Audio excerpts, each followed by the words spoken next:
había visto mi personificador acá. Alguien hizo algún cambio.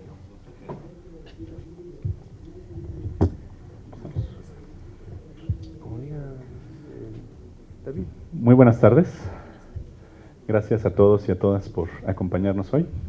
Como saben, estamos para presentar el nuevo libro de mi querido amigo Arnoldo Kraus, que lleva por título La morada infinita. Entender la muerte, más bien, entender la vida, pensar la muerte. Un libro, como ya lo dice su título, sobre una de las cuestiones más importantes de la existencia humana, que es precisamente el fin. Y es curioso que hoy se esté dando esta presentación precisamente en un año en que la FIL tiene como invitado a un país cuya tradición religiosa y cultural nos ha ayudado también a entender los ciclos de la vida y de la muerte, ¿no? De la trascendencia más allá de la existencia humana. Pues bien, este libro para mí realmente ha sido, me ha llegado de una manera muy personal. Yo este año precisamente perdí a mi padre de una enfermedad terminal, y precisamente por esos días en que estábamos entre hospitales y médicos y todo, pues yo tenía que estar trabajando este libro, y realmente que le agradezco a Arnoldo porque sus palabras son de un gran consuelo y de una gran profundidad para ayudarnos a entender qué sucede cuando el tiempo se acaba, ¿no? Cuando no hay nada más que hacer, cuando no podemos seguir adelante. Y sobre todo pues de una perspectiva ética y humanista, ¿no? Más allá de una perspectiva médica, como el propio Arnoldo lo es, que él siempre ha intentado llevar su práctica más allá de la pura ciencia y acercarla hacia realmente el conocimiento y el entendimiento de lo que es el ser humano, ¿no? Bien, pues no quiero extenderme mucho más porque tenemos a dos presentadores de lujo. Tenemos a Gonzalo Celorio, director de la Academia Mexicana de la Lengua, a quien agradezco la invitación para presentar este libro, y a Marwan Soto Antaki, escritor, analista político y cultural también, autor de La Casa, en el sello Taurus, quien también tiene un libro sobre la muerte, Reserva del Vacío, publicado en Taurus en 2015. Y espero que esto nos dé para un diálogo muy interesante. Y por supuesto a Arnoldo Kraus, autor de este libro que ya he mencionado. Pues nada, les pido un aplauso para él.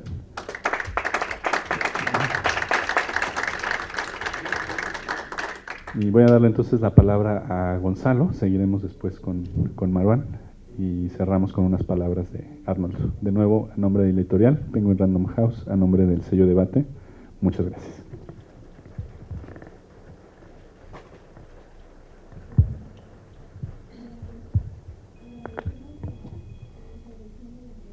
Buenas tardes. Decía el gran escritor macedonio Fernández, cuando dio una conferencia donde no asistía mucha gente, decía, qué bueno, porque si falta uno más, ya no cabe. Yo empiezo por decir que soy paciente lector de Arnoldo Kraus, no porque sus textos exijan una actitud de paciente por parte del lector. Antes bien, los textos de Arnoldo Krause son interesantes, son amenos, son muy inquietantes y a veces son francamente demoledores, sino porque no nada más soy su lector, sino porque también soy su paciente lector. De manera tal que tengo un doble privilegio porque leo a Arnoldo Kraus y por otra parte él es mi médico y estoy muchas veces en sus manos. Sus textos relacionados con la bioética particularmente, hay que recordar que tiene un diccionario incompleto, no podría ser de otra manera, casi es una redundancia, ningún diccionario es completo. Su diccionario incompleto de bioética que hizo al lado de quien fue su maestro y es su amigo y a veces su opositor, un querido amigo mío también, Ruy Pérez Tamayo, es uno de los libros realmente más importantes y más novedosos en nuestro ámbito cultural. Dan cuenta estos textos particularmente este libro que ahora presentamos, de algunos temas de este carácter, de esta condición, como es la eutanasia, el suicidio asistido, la tanatología, que representan, en mi opinión, sin ser de ninguna manera experto en este tema, la vanguardia laica de la medicina contemporánea. Creo que es importante señalar que en este libro lo que se propone, como ya lo dijo el editor, es morir con dignidad. Entiendo que ayer le dedicaron 2 horas a este tema Eduardo Matos, aquí presente, y Arnoldo Kraus. Morir con dignidad, no prolongar la vida de una manera fútil, un término que reivindica Arnoldo Kraus, de una manera inútil, de una manera gratuita. No sucumbir, por otra parte, al imperio de la tecnología médica, de la biotecnología que se va desarrollando de una manera verdaderamente prodigiosa y que con mucha frecuencia hace que el paciente pueda vivir durante un tiempo prolongado de manera fútil, de manera inútil, porque de alguna forma es una vida que ya no es vida. Y también no sucumbir al mercantilismo de la medicina privada, que puede ser tan ominosa y tan terrible. Pero lo que quiero señalar yo, que Arnoldo Kraus no solo es un estudioso de la medicina y de la bioética, no solo es un divulgador de la ciencia, sino que es un escritor, y esto quiero subrayarlo con todas las cursivas del caso, porque es raro que haya un escritor que sea un médico que al mismo tiempo sea un gran ensayista. Ahora en la Academia Mexicana de la Lengua acabamos de entregar el premio mayor que tiene esta institución, que lleva la advocación de Pedro Enríquez Ureña, a un gran ensayista de origen médico, que es don Francisco González Cruzí, un médico patólogo verdaderamente extraordinario como ensayista, porque no nada más es un divulgador de la medicina, sino que es realmente alguien que ensaya en el sentido de Montaigne, en el sentido más imaginativo, más creativo y al mismo tiempo más exigente. Alfonso Reyes decía que el ensayo era el centauro de los géneros, precisamente porque tiene esta hibridez de conocimiento y de condición tan briosa y tan imaginativa y tan fuerte y tan profunda, por otra parte. Algunos de sus textos, como el que ahora estamos presentando, utilizan el lenguaje como un medio, un lenguaje siempre culto, un lenguaje siempre elegante, pero al mismo tiempo accesible, sencillo, no refosilado en la terminología técnica, comprensible para todo mundo, y utilizan este lenguaje como un medio. Pero hay otros textos, y por eso señalo que estamos delante de un escritor fundamentalmente, como sus apologías, la apología del libro, la apología del polvo, la apología de las cosas, recientemente la apología del papel, que son textos estrictamente literarios en donde se utiliza el lenguaje como un fin en sí mismo, como un acto creativo, y en ese sentido Arnoldo Kraus está muy cerca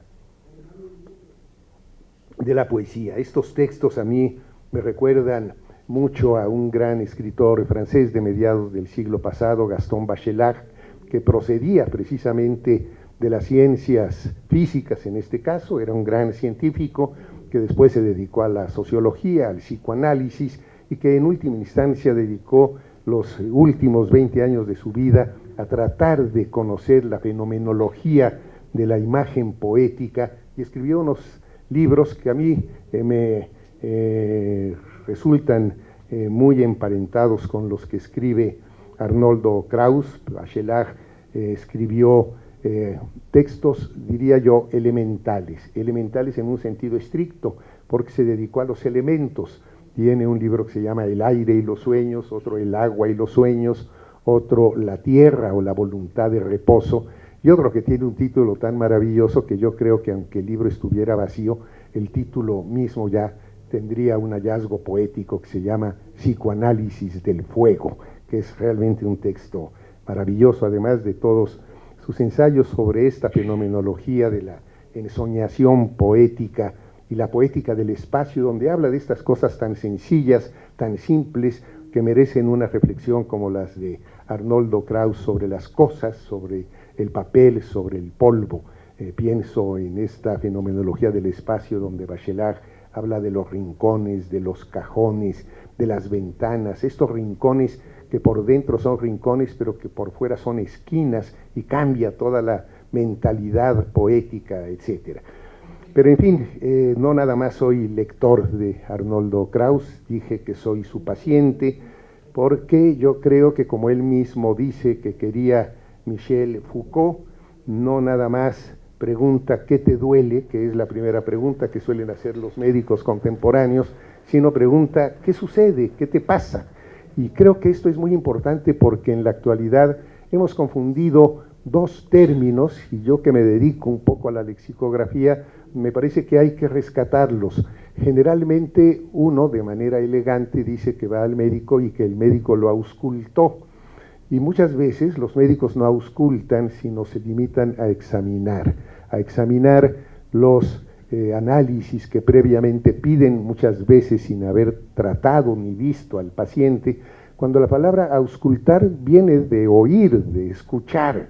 Y un médico lo que tiene que hacer antes que examinar, que sería la palabra que ya implica palpar, que implica otro sentido, hay que oír al paciente. Y creo que eso es lo que tiene Arnoldo Krauss cuando cita a Michel Foucault, que dice que la medicina un poco se divide en antes y después de estas preguntas que se hacían. ¿Qué sucede? ¿Qué es lo que un médico debe decir?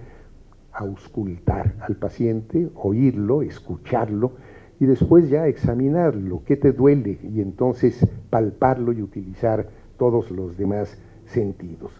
Es realmente, y eso lo quiero decir, un médico excepcional porque establece una relación humana con el paciente y aplica pues estas dos palabras que a veces se confunden, a las que he hecho referencia, y por otra parte me consta que le da seguimiento a la enfermedad del paciente.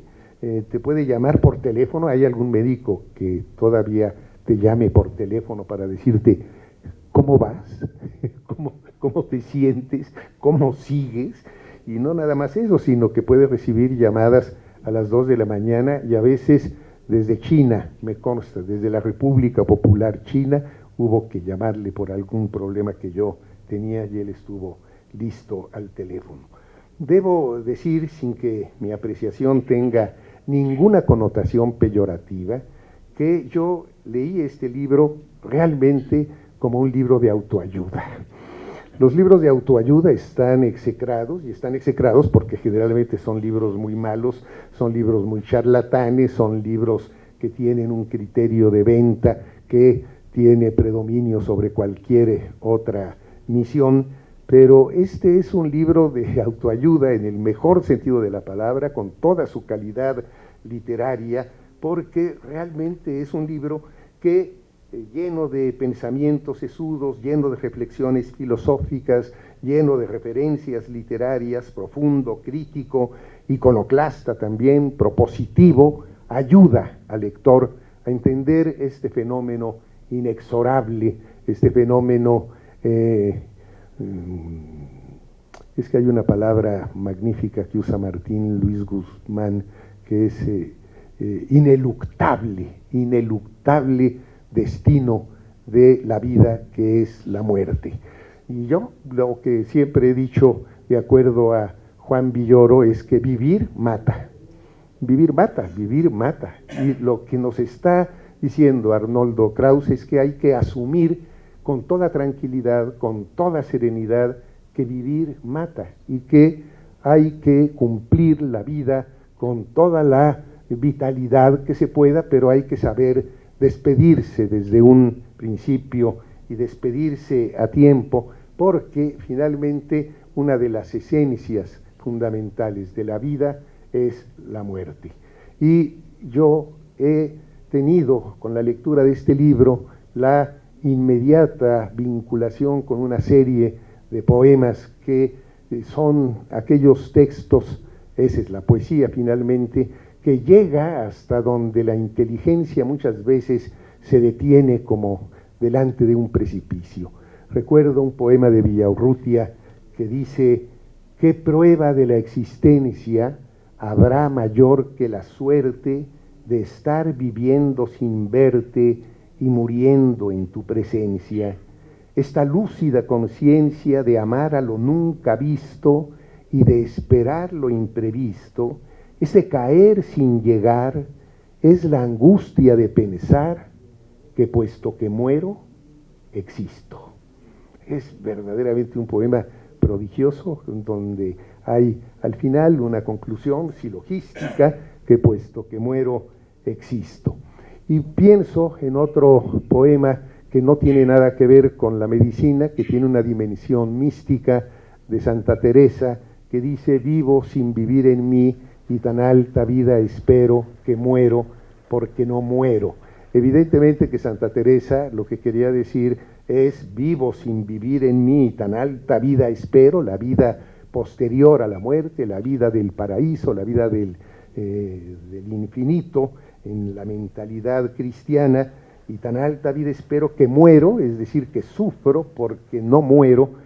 En el momento en que muera empezaré realmente a vivir la vida eterna. Pero lo que ocurre es que este poema, después de leer a Arnoldo Kraus, lo puedo interpretar también de otra manera, y muchas veces lo que ocurre es que cuando hay un paciente terminal que no asume la muerte, pues está prolongando la vida de manera fútil, de manera inútil, y entonces muere porque no muere, que yo creo que es algo verdaderamente terrible.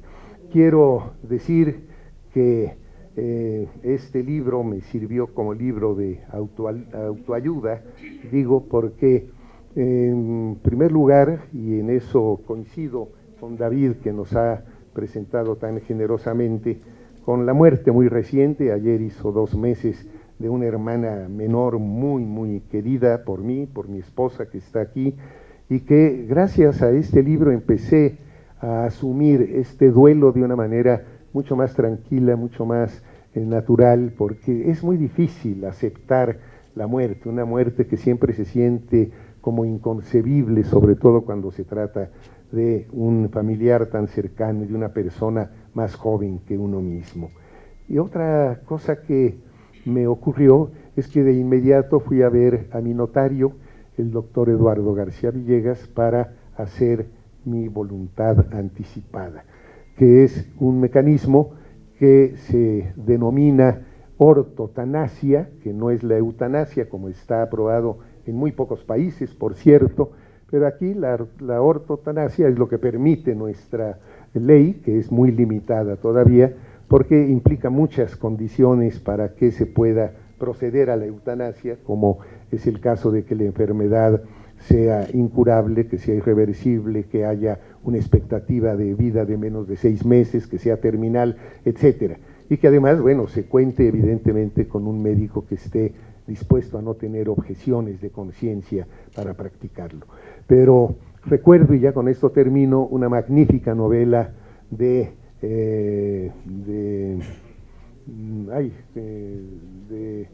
McEwan, que se llama Ámsterdam, en donde 2 personajes que son muy amigos le dicen el uno al otro: oye, yo no quiero caer en un problema de desmemoria, en un Alzheimer, en una situación, cuando tú me veas muy mal, me llevas a Ámsterdam, que es donde está totalmente aceptada la eutanasia, y definitivamente me practicas o haces que me practiquen la eutanasia. Y el otro le dice: sí, cómo no, pues para eso somos amigos, pero dice: y yo te propongo que hagas recíprocamente lo mismo. Pero después sucede que cada uno de ellos piensa que el que está jodido es el otro. Entonces, bueno, esta es una novela verdaderamente muy interesante sobre los asuntos de la eutanasia. Pero yo quiero decir que finalmente para mí ha sido muy beneficioso leer este libro de Arnoldo Kraus y me felicito nuevamente por ser su paciente lector. Muchas gracias.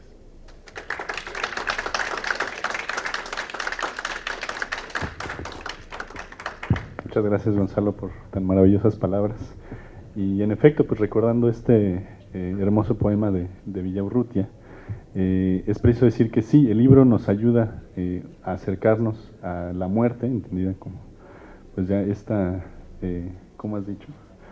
Esta verdad ineluctable que tenemos bien atada a nuestro ser.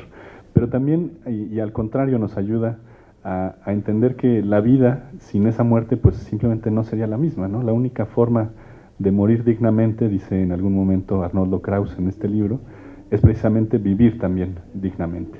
Entonces, en la medida en que tengamos una vida que nos guste vivir, que seamos realmente orgullosos de vivirla, pues vamos a tener una muerte también mucho más tranquila y mucho más apacible, ¿no? Vamos a darle entonces la palabra a Marwan Soto, quien tiene también algo que decirnos. Marwan, muchas gracias. Muchas gracias por la invitación, muchas gracias, Arnoldo. Yo, a diferencia de ellos, no soy su paciente. Si fuera su paciente, porque ahora casi todos mis médicos terminan por mandarme al demonio, o yo los mando al demonio. Entonces agradezco que no soy su paciente, porque si no, lo más seguro es que no me hubiera invitado a presentarlo. Hacia la muerte uno puede tener tantas aproximaciones como uno puede tener imaginación. Sobre la muerte y sobre el amor son quizá los dos temas de los que más hemos escrito en la historia de la literatura, porque ambos comparten un territorio de la imaginación donde no nos morimos necesariamente a partir de algo más que la construcción que hacemos sobre los dos eventos.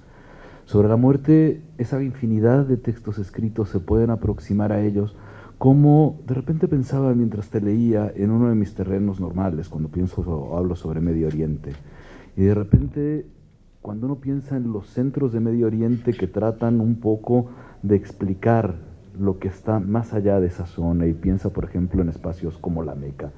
Todo el mundo habla de la Meca explicando cualquier cosa menos la Meca. O sea, está la Meca de las ferias de los libros, no tiene nada que ver con eso. Está la Meca del cine, tampoco tiene nada que ver con la Meca. Está la Meca de los coches en Detroit, no tiene nada que ver con la Meca. Y con la muerte terminamos por hacer un ejercicio relativamente similar, al punto en que el adolescente se muere, como bien dices, cuando de repente resulta que no puede llegar a, o no tiene los instrumentos tecnológicos de vanguardia, se muere porque se cayó la cuenta de Instagram, se muere porque el teléfono no tiene internet, se muere uno porque no va al concierto. Y resulta que, como con la Meca, usamos la muerte para explicar todo salvo la muerte. Y quizá eso, dentro de nuestro ejercicio de imaginación, tiene que ver porque la muerte es una construcción al final que parte del lenguaje. Y parte del lenguaje al punto en el que quizá a veces nos olvidamos de ella y confundimos muchísimas cosas. A lo largo de prácticamente todos los campos de la vida práctica hacemos lo imposible por convencernos que hay que vivir bien. Prácticamente no descansamos bajo la idea de que hay que vivir bien, sin saber necesariamente qué es vivir bien. Y hay ciertos campos donde el vivir bien resulta que son mucho más explicables desde la misma concepción de la muerte. Vivir bien para uno poder hacer, venir a la feria, viajar, el hotel, la comida, la ropa, lo que quieran. Y quizá vivir bien en realidad se puede representar mucho más en la forma en la que uno se muere. Como ocurre con las distintas mecas, con las distintas muertes que explican todo. Da la impresión que es tan amplio el concepto que cuando hablamos de la muerte estamos hablando del concepto más democrático que pudiera existir. Al final uno puede pensar, todo el mundo se muere, no hay nada más amplio, nada más democrático que la democracia. Cuando uno escribe sobre la muerte, cuando uno lee sobre la muerte, quizá lo último que debería estar esperando es recibir respuestas sobre la muerte. No se trata de recibir respuestas sobre la muerte. Esa es una de las virtudes que también dentro de los territorios fantásticos y dentro de los territorios literarios tiene el fenómeno muerte, porque podemos estar hablando lo que sea alrededor de ella. Lo único de lo que no vamos a poder hablar es de la muerte misma. Descubro yo en el libro de Arnoldo ciertas preocupaciones que, aunque yo me hubiera tratado de en algún momento aproximar a la muerte, sobre todo en los terrenos literarios, Me recuerdan que hay tantas preocupaciones y tantos aspectos sobre la muerte que a veces pasamos por alto y que hemos llegado a construir una sociedad, y es una sociedad que Arnold lo puede ver a partir de una profesión que a veces también hemos olvidado de qué se trata, o se han olvidado. Todos los médicos con los que yo he renunciado seguramente se han olvidado eso, de qué se trata esa profesión. Resulta que sí existe un elemento que destruye la democracia de la muerte, y a partir del cual, en el mayor descuido, por la misma estructura que ha llevado a los médicos olvidarse a veces cuál es su función, dejar de escuchar a la hora de escultar y demás, destruye lo democrático de la muerte, y es la pobreza. Descubro en el libro de Arnoldo una preocupación que yo no me había dado cuenta, cómo al final, cuando pensamos en el vivir bien, se nos olvida que el morir bien depende de poder luchar contra un gigantesco enemigo que hemos construido. La concepción de la muerte, como la podemos tratar en este tipo de salas, normalmente, a menos que nos vemos ahora con los indios, vamos a tratar de referirnos casi siempre dentro de la muerte desde la perspectiva occidental. Una muerte construida a partir de un fenómeno religioso, que estableció ciertas reglas alrededor del morir, también alrededor del vivir, y a partir de ella construimos el resto de absolutamente todas las cosas hasta poder pervertirlas. Dentro de concepciones religiosas, los votos de pobreza se olvidan de repente que dentro de la pobreza la muerte puede ser mucho más espantosa, porque hay ciertos conceptos que a partir de la sociedad que hemos construido en este lado, en esta parte, en esta realidad occidental, pueden hacer que sea mucho más desastrosa la muerte que el simple fin. El fin, y eso creo que se rescata y está constante, es una de las constantes, supongo que tanto de la profesión como del libro, es la muerte forma parte de un fenómeno con el que tampoco es necesario estar peleados. Es decir, si como en la literatura resulta que podemos escribir todo sobre la muerte sin referirnos a la muerte, resulta que a veces hacemos un ejercicio paralelo en todas las cosas que nos podrían ayudar a veces a morir mejor. Con la pobreza, el problema de la pobreza es no solamente las estadísticas que en malas condiciones de salud hacen que un enfermo en una condición donde no pueda pagar los tratamientos llegue a una situación mucho más insostenible, donde lo que importa ya no es la muerte, lo que importa es el dolor. ¿Cómo no las hemos arreglado? Y esa es una de las grandes preguntas que me tienes dando la vuelta desde hace ya dos semanas y media. Es cómo logramos hablar dentro de qué mal hemos hecho las cosas, para la hora de que nos referimos a la muerte, sacar ciertos conceptos que son básicos de la conversación que nos debe llevar a ella. No podemos hablar de la muerte sin hablar de dignidad, e insistes en eso. La profesión obliga también a ello. Pero también no podemos hablar de la muerte, y eso no es un asunto de profesión, sin pensar en el dolor, en la forma de extender las cosas y la afección que hacemos a los que están vivos. Rescatas una frase de Woody Allen que a mí me gusta muchísimo, que es quizá de las cosas que más pueden explicar la relación de los vivos con la muerte. A Woody Allen le preguntan qué piensa de la muerte. Recuerdo que lo hace en una entrevista sobre la muerte de un cercano. Y la respuesta de Woody Allen fue muy sencilla: no estoy de acuerdo con la muerte. Y el que no está de acuerdo con la muerte siempre va a ser el vivo, porque la muerte es un asunto de los vivos. La pobreza que llega a romper con lo democrático de la muerte es un asunto de los vivos que de repente se nos ha olvidado que tenemos algo que hacer frente a ella. Y cuando hacemos algo frente a las condiciones que rodean la muerte, como el dolor, como de repente ciertas afecciones de pacientes o gente con condiciones que pueden ser tan desesperantes como uno las pueda considerar una enfermedad, la depresión nos puede llevar a eso. Resulta que hemos logrado también modificar ciertas reglas de la realidad para que a la hora de querer jugar con ellas provoquemos más dolor y se nos olvide la parte básica de toda esta discusión, que es la ética. No podemos hablar de ética sin hablar de muerte sin hablar de ética. Descubro una discusión con un doctor con el que aparte le hice algo horrible a tu libro. Para mucha gente yo lo disfruto muchísimo. Como no te tenía en ese momento a la hora para poder discutir, tengo el libro lleno de anotaciones de todas las cosas en las que podría estar o no podría estar de acuerdo contigo. Y me doy cuenta que en nuestra lucha constante contra la muerte, porque si hay algo que nuestra especie se ha dedicado, y a medida que avanza la tecnología lo hemos hecho aún más, con más insistencia, es alargar nuestro tiempo. Hoy nos ponemos orgullosos a decir, hemos extendido la vida a los 80 y tantos años, sin pensar que también eso puede tener un lado negativo en el que nos hemos excedido a partir de la falta de ética, la falta de rigor, a darle una cierta permanencia a las afecciones y al sufrimiento de la gente, a partir de esa idea de una arrogancia brutal donde de repente pensamos, ya no desde la ética, sino desde la moral, que son dos términos que también hemos confundido brutalmente, en que se vale también extender todo con tal del no morir. De forma que de vuelta, dentro del libro de Arnoldo, lo que hace es tratar de provocar esa discusión, o lo que ocurre conmigo es llevar a esa discusión. Porque lo último que hubiera podido ser útil es un libro que me dé respuestas sobre la muerte. Los libros religiosos quisieron siempre dar respuestas sobre la muerte. Lo único que intentaron todos los libros religiosos es dar respuestas sobre la muerte. Lo que hace Arnoldo es justo abrir más preguntas y a veces acercarnos justo a las preguntas sobre la muerte que al menos yo nunca me había preguntado. Quizá por la distancia al territorio médico, quizá distancia por el oficio que al final tiene más cercano a la muerte a partir de su cercanía con la vida, donde no podemos disociar las cosas y al mismo tiempo ver cómo el individuo llega a entregarse las manos a una profesión que necesita una revisión brutal, al momento en que da la impresión que hemos transformado o queremos transformar la muerte en un asunto brutalmente aséptico. La asepsia alrededor de casi todas las actividades de nuestra vida le hace muchísimo daño a nuestras actividades de la vida. Entre los distintos eufemismos con los que queremos aproximarnos a la muerte, le quitamos a la misma muerte su esencia. Y es una de las cosas más complicadas que le podemos hacer, porque a la hora de hacer eso no nos enfrentamos a un hecho contra el que se puede estar preparado o frente al que se puede estar preparado. Las preparaciones pueden ir dentro de los muchos terrenos que permite la vida occidental. Y al mismo tiempo también abre otras puertas que llevan a un lector a generarse ciertas preguntas que de vuelta yo nunca me había hecho. ¿Cómo debemos incorporar la muerte, que termina por ser uno de los asuntos más privados que puedan existir, a un mundo donde prácticamente ningún aspecto permanece privado y descubrimos la inutilidad, no la futilidad? Yo tengo distintos problemas cuando se confunde inutilidad con futilidad. Cuando nos enfrentamos a la inutilidad de la muerte de un adolescente que por vanidad frente a unas fotos decide termina perdiendo la vida por irse atrás de un barranco.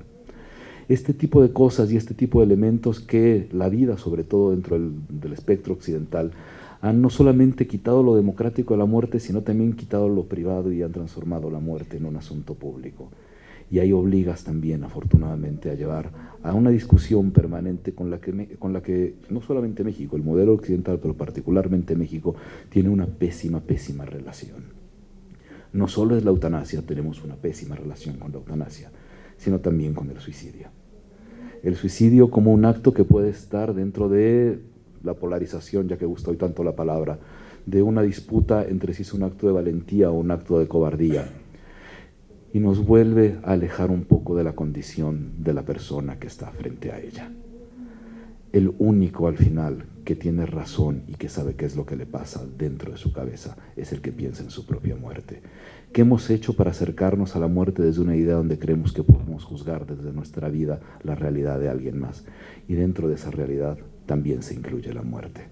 Gracias, querido Arnoldo, gracias por la invitación a la presentación, gracias por invitarme a leer un libro que justo lo que lograste hacer es algo que yo de repente extraño cada vez más, generar preguntas. Y cuando nos acercamos al tema de la muerte, donde cada quien podrá tener su propio convencimiento y su idea de que tiene las cosas clarísimas, supongo que será tan absurdo como alguien dice, tengo ideas todos súper claros sobre la muerte y yo también tengo ideas súper claras sobre el amor. Llevas a poder juntarlos en los momentos en los que cuentas la muerte en pareja. Y creo que si hay unos temas, hay un tema del que hemos hablado muy poco, es la muerte en pareja, que lo hemos encontrado en la historia de la literatura, y tú rescatas episodios de la vida cotidiana relativamente modernos, donde se ve la entrega máxima de una pareja que justo decide quitarse la vida juntos. Todos esos episodios, todas las reflexiones en la conjunción no solamente de la parte médica, sino de la parte del escritor, con una cosa que justo creo que es lo que rescataba en un principio Celorio, con una intención estética que es lo que acerca la muerte a la literatura, justo el tema que más hemos pensado en la historia de la literatura. Muchas gracias y felicidades.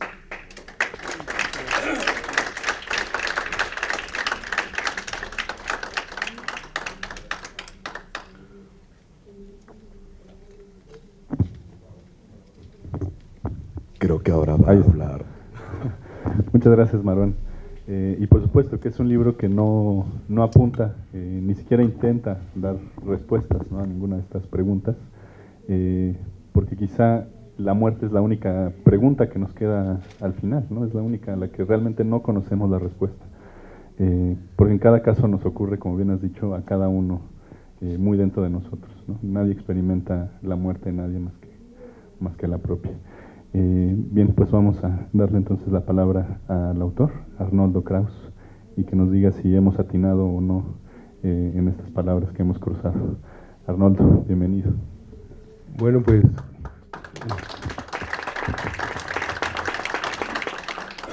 muchas gracias a las tres personas que me acompañan, que los acompaño. Agradezco mucho las palabras y me siento abrumado por lo que decía David en relación a su padre, lo que decía Gonzalo en relación a su hermana, y Marwan en cuanto a su lectura filosófica del libro, y por supuesto a la poética de Gonzalo al hablar del libro, y a las profundidades filosóficas que bordó, que tuvo en su mano para decirnos Marwan. El tema de la muerte, que nos parece tan lejano, sobre todo en Occidente, tiene unas razones varias de ser. Quizás la primordial, y en esta época sobre todo, la esterilización del fenómeno.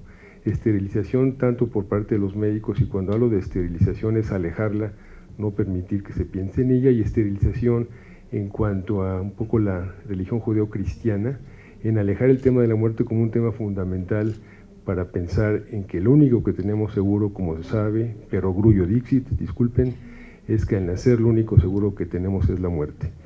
Y yo pienso que si se transcurre en la vida reflexionando en lo que será nuestro final, es muy factible que lleguemos a este final con cierta dignidad. Utilizo mucho la palabra dignidad cuando hablo de este fenómeno. Ayer di una charla larga que se llamaba Morir con dignidad, que es otra forma de hablar de eutanasia o de suicidio asistido, no de suicidio como tal, que Marwan ahora comentaba, porque son temas diferentes, la eutanasia y el suicidio asistido como una dupla, y el suicidio como tal, como un fenómeno del cual hay que discutir mucho al respecto. Pero hay una serie de puntos que yo creo que son cruciales para vivir con cierta paz y para tratar de vivir y morir con dignidad, y eso es precisamente saber que somos finitos. Nos negamos a pensar que somos finitos, y además de finitos, que somos un mero suspiro para la existencia de la Tierra, de la humanidad, y que realmente poco importamos.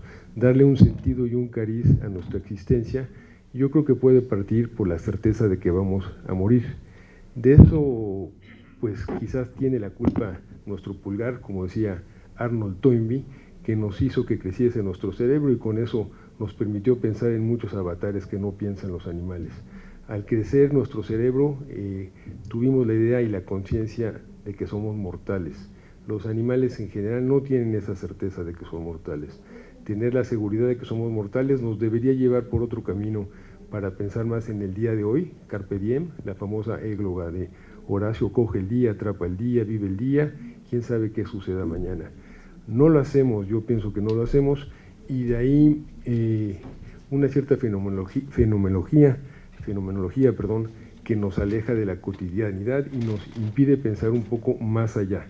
Hoy en la mañana di una plática que se denominó, que intitulé El paciente como otro yo, partiendo de ideas de la otredad y de Levinas, que nos invita a pensar que el que está enfrente de nosotros es una persona similar a nosotros u otro yo. Si pensamos en eso a partir de nuestra existencia, que los que están enfrente de nosotros son seres similares, son seres idénticos, yo quisiera decir, como nosotros, quizás le agregásemos algunos ingredientes a nuestra cotidianidad para vivirla con dignidad. Dignidad también es un tema muy complicado. Siempre que me preguntan qué es dignidad, trato de decir primero que es una palabra que la utilizo y la platico con filósofos, pero al final de cuentas no la comprendo bien, porque cada quien define su dignidad como el momento en el cual vive, como le sucede cuando se ve en el espejo y dice cotidianamente, pues así soy, así estoy en este momento, y así me quiero, así no me quiero. La dignidad le permite a uno saber hasta dónde sí, hasta dónde no, por dónde caminar o por dónde no caminar, y valorar el peso de su existencia cotidiana, otra vez carpe diem, y marchar bien por la vida o no marchar por los caminos que uno no quiere. Como decía el poeta William Carlos Williams, más o menos él decía, yo me acuesto con mis ojos y me levanto con mis propios ojos, es decir, tengo que hacer una mirada interna y un recorrido interno para saber quién soy. El quién soy puede modificarse hacia bien si existe la conciencia de la muerte. Creo que el saber que somos finitos y que no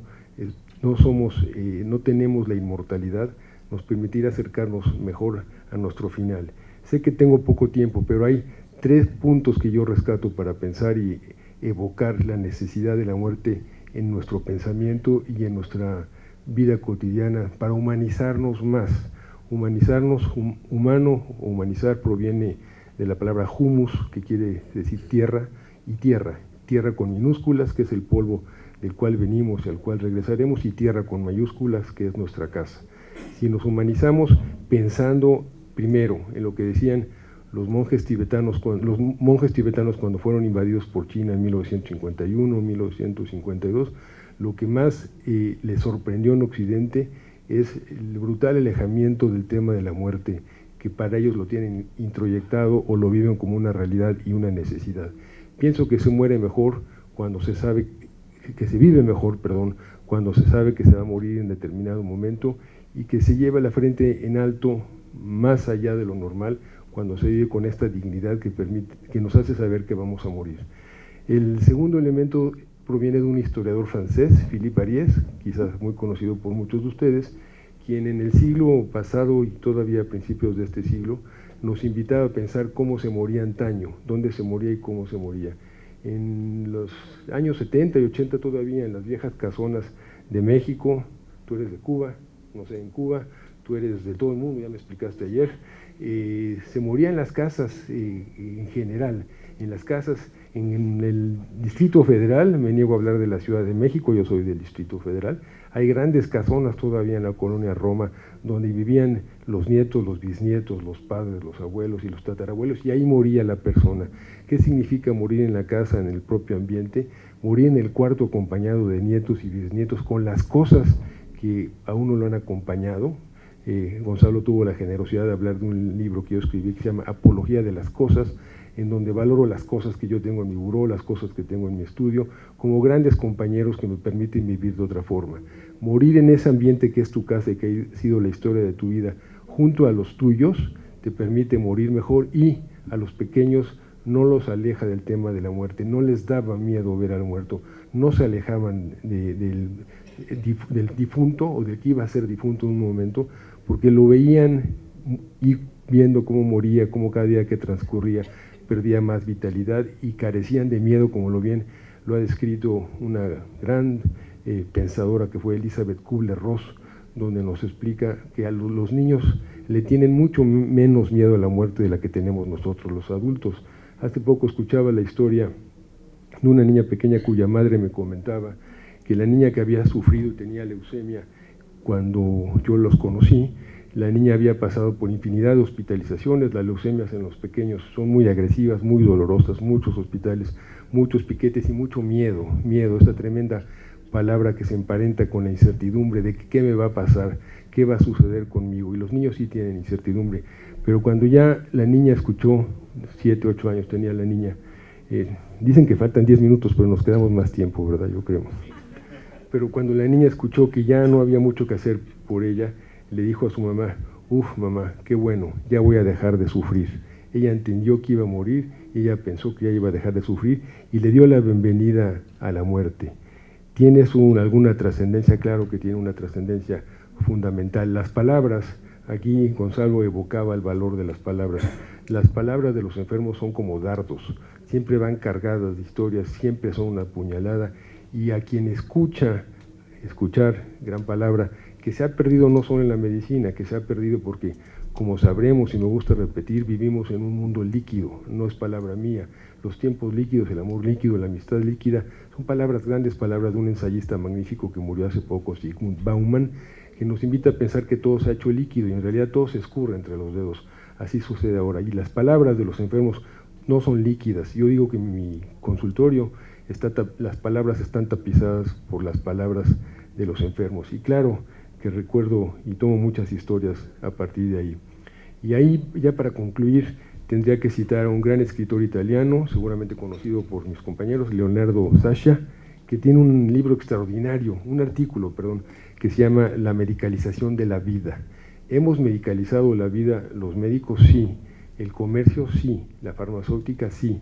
Los hospitales, sí. La vida se ha medicalizado. Medicalizar la vida quiere decir no apropiarse de la existencia, no saber hasta dónde tiene sentido seguir luchando con determinada situación, permitir que nos enfermen tanto los médicos como la industria farmacéutica, como los laboratorios y como todo el entorno que comercializa con la vida de las personas al medicalizarla. Hemos medicalizado la vida y eso también nos aleja de pensar en el fenómeno de la muerte porque nos hace sentir que podemos ser inmortales. Las clínicas anti-envejecimiento que florecen por todas partes, que son una gran charlatanería, si no vean cómo nos vemos, aparte de guapos Gonzalo y yo, los otros dos son jóvenes, pero no existe ese fenómeno, pero se vende, se distribuye y lo compra porque hay una arrogancia de la medicina a la cual debemos denunciar, hay que ser contestatarios contra estos sistemas.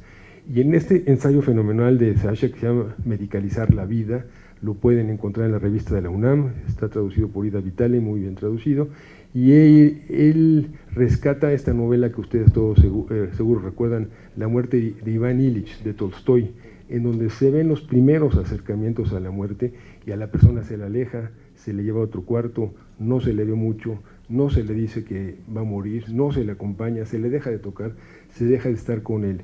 Sasha considera que a partir de esta novela de Tolstoy es cuando se empezó a medicalizar la vida.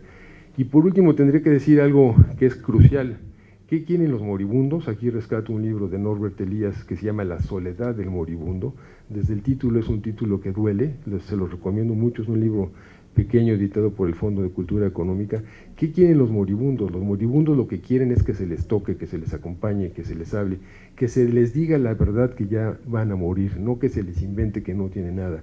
Y lo que quieren no es morir en un ambiente tan ajeno como es el hospital, quieren morir siempre en casa, con los suyos, con sus cosas, con su historia, con todo lo que conformó su día a día, su cotidianidad.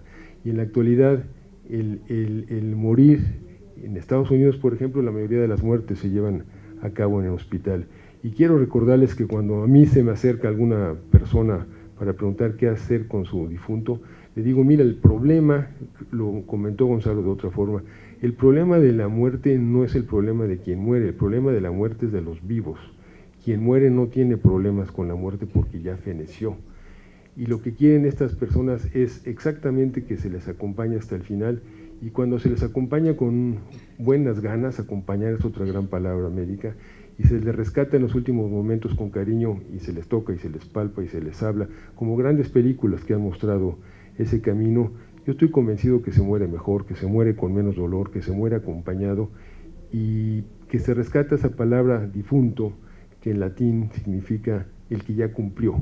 Convertirse en un difunto querido y en un difunto amado vale, y sí se lleva a cabo, y sí existe, y sí lo vivimos, como sucede en la novela de El jardín de los Finzi Contini, donde una pequeña al acompañar a su padre le dice, oye papá, todas estas tumbas que están aquí están muy descuidadas, las que están allá tienen flores y tienen piedras y son unas tumbas diferentes.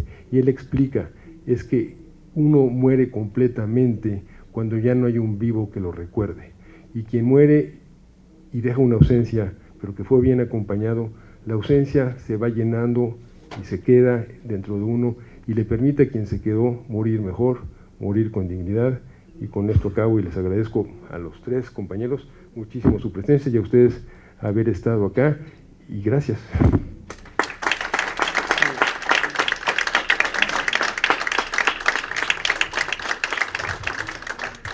Bien, pues nuevamente a nombre de Penguin Random House, a nombre del sello Debate, muchas gracias a todos ustedes por estar aquí.